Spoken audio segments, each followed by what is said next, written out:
discount. Ben sana burada abin olarak sana kıyafet alacakken yani şimdi Turkcell burada oldu mu ya? Al 500 TL yedim. Beni neyin alıyorsan al üstünü de Turkcell abin tamamlasın canım. Turkcell'de avantajlar bitmez.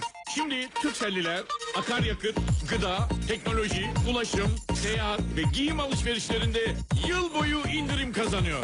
Avantaj yazın, 2222'ye gönderin. Yüzlerce mağazada geçerli şifrenizle tasarruf edin. Nasıl aldın onu ya? With Turkcell, man. And look, they give us 50 back. O zaman bundan sonra her şeyini Turkcell'le hallet. Why? Sana karşı çok uzaklaştım ya. Where you going, man? Ayrıca hiç de yakışmamış pantolon. Come back. Hiç de güzel olmamışsın.